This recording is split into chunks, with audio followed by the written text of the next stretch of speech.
ശരിക്കും ഒരു ലെസൺ എന്താണ് ഭഗത് പഠിച്ചത്?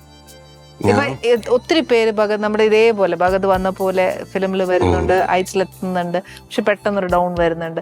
ഇതിൽ നിന്നൊക്കെ ഞാൻ അവർക്കും കൂടി ചോദിക്കാം, ഒരു ലെസൺ നമ്മൾ പഠിക്കും. മോനെ ഇത് ചെയ്യരുത് എന്ന് സിൻസിയറായിട്ട് പറയുന്ന കുറച്ച് പേരെ ഈ പ്രോവർബ് അങ്ങ് പഠിക്കുക, slow and study win the race. പിന്നെ നമ്മളതിന്റെ കൂട്ടത്തില് ബുദ്ധിപരമായിട്ട് പണിയെടുത്തുകൊണ്ടേയിരിക്കാം.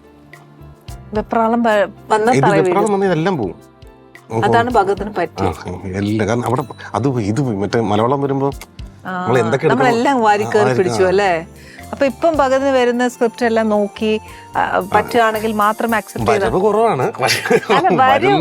അല്ല ഇനിയിപ്പോ ഞാനൊരു കാര്യം പറ്റേ, ഇവിടെ വന്നില്ലേ ഇപ്പൊ കണ്ടോ, രക്ഷ ഉണ്ടാവില്ല. അവസാനം ഭഗതിനെ ഞാൻ വിളിക്കുമ്പോ ചേച്ചി അടുത്തത് നോക്കാതെ എനിക്ക് ടൈം ഇല്ലെന്ന് പറയരുത്. ഇപ്പൊ നോക്കിക്കോ, ദൈവം അനുഗ്രഹിച്ചത് നടക്കും. പിന്നെ 2 സീരീസ് വരാനുണ്ട്. അത് കഴിഞ്ഞു, സീരീസിന്റെ കഴിഞ്ഞു. 2 സീരീസും കഴിഞ്ഞു. എല്ലാം കൂട്ടുകാർ തന്നെ, മിഥുന്റെയും മനുവിന്റെയും. നല്ല ക്യാരക്ടേഴ്സ് തന്നിരിക്കുന്നത്.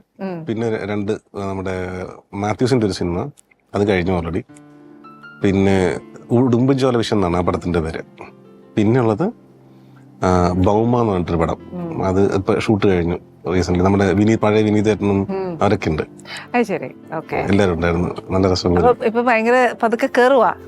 ചെറിയ ചെറിയ പരിപാടികളാ, പക്ഷെ നല്ല ക്യാരക്ടേഴ്സാ കിട്ടിയിരിക്കുന്നത്. ഇപ്പൊ ഒന്ന് ഭഗതിനെ തിരുത്താൻ പറ്റിയാൽ, അതായത് ബാക്ക് ടു നോക്കുകയാണെങ്കിൽ ഒന്ന് തിരുത്താൻ പറ്റിയ എവിടെയായിരിക്കും ഭഗതിനെ തിരുത്താൻ പറ്റിയ? ഞാൻ എന്റെ ഈ ഡ്രിങ്കിങ് ഹാബിറ്റ് ഉണ്ടായിരുന്നു ആ സമയത്ത്, അത് ചീത്തയാണല്ലേ. അത് ഭയങ്കര ഭീകരമായിരുന്നു. അതാണ് അത് എടുക്കത്തേ ഉണ്ടാവില്ല. അതായിരിക്കും ഒന്നാമത് പാമ്പിന്റെ താഴേക്ക് പോകണം. അല്ല, അത് അല്ല കാരണം, അതും ഒരു കാരണമാണ്. വഴുതി പോവാനുള്ള കാരണം അതാണ്. അല്ല ചേച്ചി, വഴുതിന് ശേഷമാണ് അതിലേക്ക് പോയത്. നമ്മളുടെ ഒരു പ്രയാസത്തിനെ നമ്മള് ആശ്വസിപ്പിച്ചത് ഇതിൽ കൂടിയാണ്. അപ്പൊ എല്ലാരും തള്ളിയിട്ട് അപ്പൊ അത് വേണ്ട, ചീത്ത മാറ്റി മാറ്റി മാറ്റി. പിന്നെ ജയേട്ടനാണ് എൻ്റെ അടുത്ത് എനിക്ക് ആ സാധനം, എനിക്ക് ആ ഒരു പോയിന്റ് പറഞ്ഞു തന്നെ, മോനെ നിന്റെ ഒരു ആക്ടറിന്റെ ബോഡിയാണ് അതിന് ടൂള്. സോ അത് മസ്റ്റാ. അത് കറക്റ്റ് ആയിട്ട് മെയിൻറ്റെയിൻ ചെയ്ത് പോവാ. അതാണ് ഏറ്റവും, കാരണം ലൈഫ് ലോങ് നമുക്ക് കുറച്ചുകൂടെ ലൈഫ് സ്പാനും കിട്ടുമല്ലോ. അതെ. അല്ല, അപ്പൊ ഹെൽത്ത് വൈസ് നമ്മൾ എപ്പോഴും പെർഫെക്റ്റ് ആയിരിക്കണം. വേണ്ടെന്നല്ല എന്ന് പറഞ്ഞ് ഓവർ ആവാൻ പാടില്ല. എന്തോ ഓവറായാലും പ്രശ്നമല്ലേ. അത് അമൃതം അധികമായാലും വിഷമെന്ന് പറയുന്ന പോലെ നമ്മളൊരു ഹീറോയ്ക്ക് ശരിക്കും ബോഡി ഭയങ്കര മെയിൻറ്റെയിൻ ചെയ്യണം. ഹീറോ ആയാലും ഹീറോയിൻ ആയാലും വോട്ടെവർ. ഇപ്പൊ കഴിഞ്ഞ എപ്പിസോഡിൽ ഹരിശ്രീ അശോകേട്ടൻ വന്നപ്പോൾ ഒരു ക്യാരക്ടറിനെ കുറിച്ച് ഞാൻ സത്യം പറഞ്ഞാൽ അന്നേരമാണ് കുറച്ചുകൂടി ഡീപ്പായിട്ട് മനസ്സിലായ ഒരു ആക്ടർ എങ്ങനെയാണ്. അപ്പം ഞാൻ പറയാം, ശരിക്കും അതിൻ്റെ ഒരു പാർട്ടല്ലേ ഒരു ശരീരഘടന നോക്കുക എന്നുള്ളതും അവനവൻ്റെ ആരോഗ്യം നോക്കി സ്മാർട്ടാണ് നമ്മുടെ പ്രസന്റേഷൻ എല്ലാം ഉണ്ടല്ലേ ഒരു ഭാഗമായിട്ട്. എനിക്ക് ഭയങ്കര ആഗ്രഹമുണ്ട്. ഞാൻ ഒരു പടത്തിന് വേണ്ടിയിട്ട് ചില ആക്ടേഴ്സ് തടി കുറച്ചു, 6 പാക്ക് ആക്കി എന്നൊക്കെ പറയില്ല. അങ്ങനെ ഒരു പടം വന്ന് വീഴണം ഏതൊരു സമയത്ത് എന്നൊക്കെ ആഗ്രഹമുണ്ട് എനിക്ക്. പണിയെടുത്തിട്ടൊരു പടം എന്ന് പറയില്ലേ. അല്ല, അപ്പൊ ശരിക്കും ഞാനിത് ചോദിക്കണം. അപ്പൊ ഞാൻ അശോകേട്ടനെ ഇത് പഠിച്ചു, ഇപ്പൊ ഭഗതിന്റെ അത് പഠിച്ചു. ശരിക്കും ഒരു ആക്ടറിന് അത് വേണം. അല്ലാതെ ഇങ്ങനെ തോന്നുമ്പോ നമ്മുടെ ഇഷ്ടത്തിനനുസരിച്ച് ഭക്ഷണം കഴിച്ച് വണ്ണം വെക്കുക, കുറയ്ക്കുക, അതല്ലല്ലോ വേണ്ട. ഒരു മെയിൻറ്റെയിൻ ചെയ്യണം. അതിന് ഞാൻ ഫുൾ മാർക്ക് ഞാൻ കൊടുത്തിട്ടൊന്നും കാര്യമില്ല. ഞാൻ ആരും അല്ല പറയാം, മമ്മൂക്ക. എന്റെ കൂട്ടത്തിലുണ്ടോ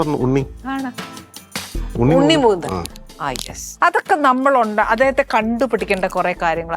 നമുക്ക് മടിയെന്നൊരു സാധനം കൂടെ അഭിനയിക്കാൻ പറ്റുമായിരുന്നെങ്കിൽ. ഇത്രയും കാലമായിട്ട് ഞാൻ ചോദിച്ചോണ്ടിരിക്കുക, രണ്ടുപേരോടും ചോദിച്ചിട്ട് കെഞ്ചി ചോദിക്കുന്നുണ്ട് എല്ലാ പടങ്ങളിലും. കിട്ടും.